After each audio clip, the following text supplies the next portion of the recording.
sebut saja tegangan atau arus sinusoidal. Ya. Jadi ini sebenarnya namanya arus bolak-balik itu bisa macam-macam bentuknya, tapi yang paling umum digunakan terutama mungkin untuk misalkan untuk energi listrik atau untuk audio, yaitu kita biasa gunakan sinyal tegangan atau arus sinusoidal. Dimana sebenarnya kalau kita buat dalam bentuk umum, sebetulnya yang namanya sinyal sinusoidal itu seperti ini misalnya. Saya ambil contoh saja, misalkan tegangan ya sebagai fungsi waktu itu sama dengan misalkan tegangan maksimum, jadi maksnya ya tegangan maksimum, kemudian tegangan maksimum misalkan kita buat dalam bentuk sinus gitu ya, sinus. Nah kalau ini saya buat dulu ini ya, jadi mungkin bukan fungsi waktu dulu, tapi sebuah fungsi sudut gitu ya. Sebuah fungsi sudut, jadi sinus dari sudut. Nah, gini misalnya, sederhananya ya. Nah, sebenarnya secara umum kita bisa katakan, kalau misalkan ini fungsi dari sudut, kemudian saya bisa buat sebuah V yang lain, yaitu V offset, gitu ya. Offset. Nah, jadi ada V offset ditambah V max dikali sinus sudut ditambah sebuah konstan ya. Jadi sudut yang ini sudut konstan ya. Jadi ini adalah fungsi fungsi theta ya.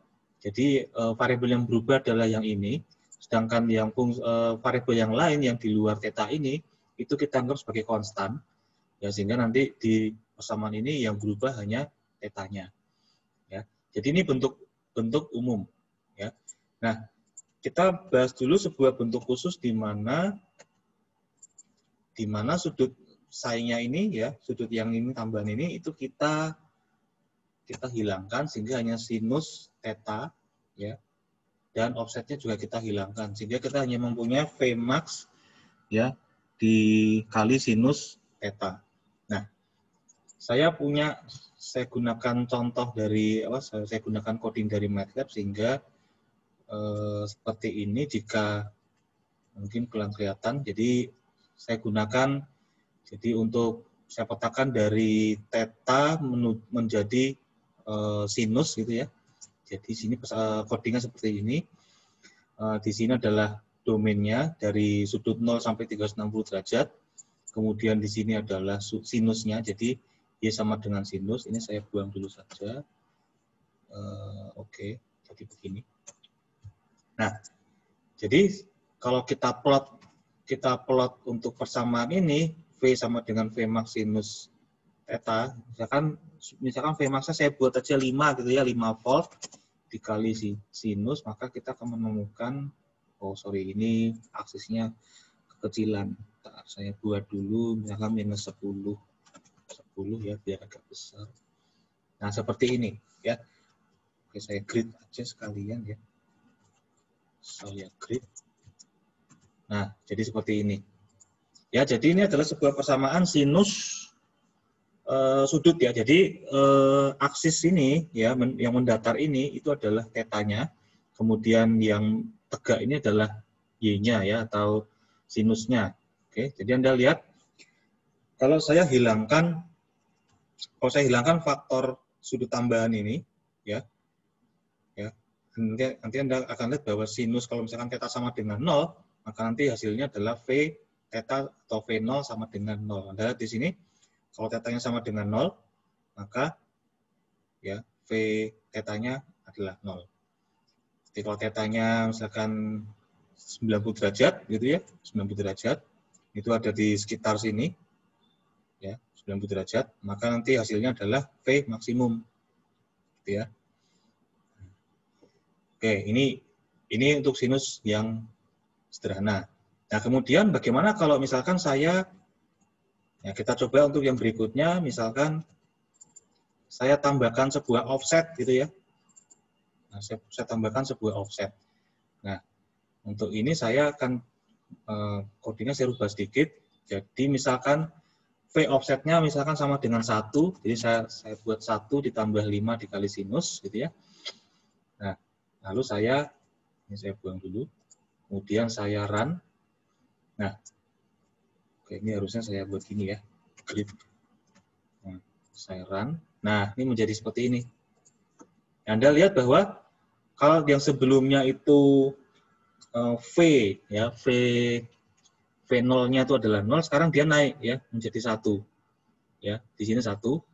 Nah, tetapi di sini Anda lihat bahwa nilai maksimumnya sekarang bukan 5, ya, tapi dia 6. Ya. Kemudian nilai minimumnya bukan minus 5, tapi dia adalah minus 4.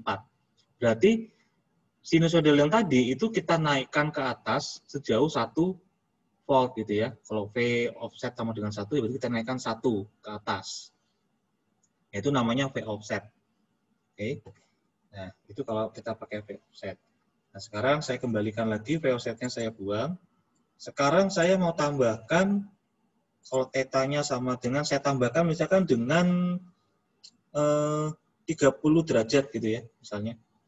Saya buat 30 derajat. Nah, nanti gelombangnya jadi seperti ini. Ya. Saya tambahkan dengan 30 derajat. Dengan 30 itu berarti dikali pi, ya. Seperti ini, 30 derajat, maka jadinya akan menjadi seperti itu. Nah, Anda lihat, kalau untuk tadi ini belum dikurangi ya. Sebentar. Ini harus saya hilangkan dulu ya. Nah, seperti ini. Jadi 5 dikali sinus, ya ini saya konversi ke dalam radian karena di MATLAB fungsi sinus itu nanti sudutnya adalah radian, jadi saya pindahkan ke radian. Nah, seperti ini.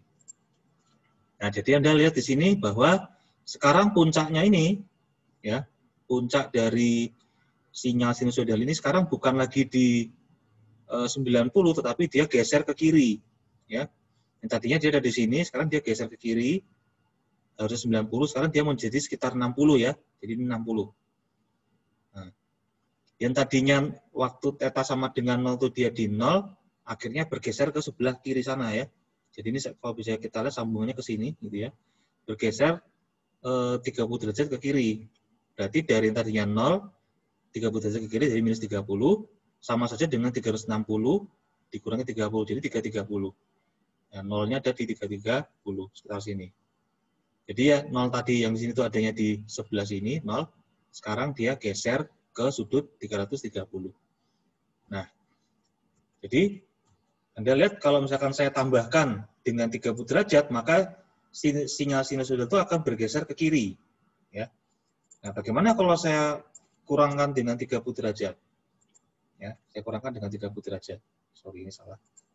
Nah, saya ganti codingnya menjadi ini, minus 30 derajat, sehingga terjadi adalah seperti ini. Jadi Anda lihat bahwa yang tadinya puncaknya ini ada di 90 derajat, sekarang ada di geser ke kanan, menjadi di 120 derajat. Daerah sini ya. Jadi dia geser ke kanan. Nah, nanti dalam pelajaran kita tentang sinyal alternating current, sudut ini kita sebut dengan sudut fase ya. Di sudut ini kita sebut dengan namanya sudut fase. Fase atau fasa gitu ya. Nah, ini tegangan offset. Jadi kesimpulannya adalah kalau kita punya fungsi dasar Vmax seperti ini, maka kalau kita tambahkan dengan offset, ya, jadi dia ditambah dengan sebuah tegangan offset yang konstan, maka nanti sinyal sinusoidal itu nilainya akan ditambahkan ke atas gitu ya, ditambahkan ke atas. Kalau dia dikurangi dengan V offset, berarti dia akan dikurangi ke bawah. Nah, kemudian kalau misalkan bentuk dasar ini sudutnya ini dalam ini kita tambahkan dengan sebuah sinyal atau sudut fase, ya, ditambahkan sudut fase, maka nanti sinyal sinusoidal ini akan bergeser ke kiri, ya. Nah, nanti kalau misalkan dikurangi sebuah sudut, maka dia akan bergeser ke kanan. Gitu ya. Nah, bagaimana dengan kosinus? Nah, kosinus sama saja, nggak ada masalah. Tapi nanti bentuk dasarnya akan berbeda. Ya, jadi ini kalau saya buat kosinus, kemudian saya sudut fasenya saya hilangkan, gitu ya. Nah, nanti akan jadinya seperti ini. Nah, ya kita sudah tahu di sekolah menengah ya bahwa kalau sudah kosinus, kalau tetanya 0, maka nilainya adalah maksimum ya. Nilainya maksimum. Ya, kalau tetanya 90 derajat, maka nilainya 0 kan gitu ya. Nah, ya ini sebetulnya kan sama saja dengan kalau sinus kita kita kurangkan dengan 90 derajat fasenya min 90 derajat gitu ya. Sama saja gitu. Sama saja kalau misalkan ini kosinus ya. Bentuk sinyalnya ini kan sebetulnya kalau misalkan kita buat kosinus ya. Ini kan sebetulnya sama saja dengan ini ya. Ini kan trigonometri biasa ini. Nah, sinus ini dikurangi berapa? 90 derajat. Itu. Sinus theta kurang 90 derajat. Ini. Nah, ini kan sebenarnya trigonometri nih. Sinus theta kurang 90 derajat sama dengan kosinus theta. Ya, sama saja. Jadi sama saja kalau bentuk sinyalnya kosinus itu sama dengan bentuk sinyal yang sinus tapi dengan sudut fase minus 90 derajat. Nah, oke. Itu adalah dasar-dasar tentang sinyal sinusoidal. Nah, kemudian kita maju sedikit karena nanti di nanti di tentang AC itu kita V-nya adalah fungsi waktu, nanti bentuk dasarnya adalah seperti ini. Ya. Bentuk dasarnya adalah seperti ini. Ini fungsi waktu. Nah, di sini bukan sudutnya itu dinyatakan tetap sudut tapi dinyatakan dengan omega dikali T. Di mana omega itu sendiri adalah kecepatan sudut ya. Kecepatan sudut. Nah, kecepatan sudut dikali sudut ya, itu sama dengan kalau sudut dikali waktu itu sama-sama dengan sudut ya. Ya, gitu. Tapi sekarang kita ini ada T ya, waktu gitu ya. Nah, seperti itu. Nah, jadi sama saja nanti ya. Gitu. Nanti ada tambahnya sudut fase juga sama. Kalau ditambahkan dengan sudut fase ya nanti bentuk sinyal dasarnya akan bergeser ke kiri ya itu ya. Kalau ditambahkan. Kalau dikurangkan geser ke kanan. Nah, gitu ya. Nah, gitu tuh. Oke. Mungkin untuk pengetahuan tentang sinyal sinusoidal cukup sampai di sini dan kita akan sambung lagi dengan materi yang berikutnya.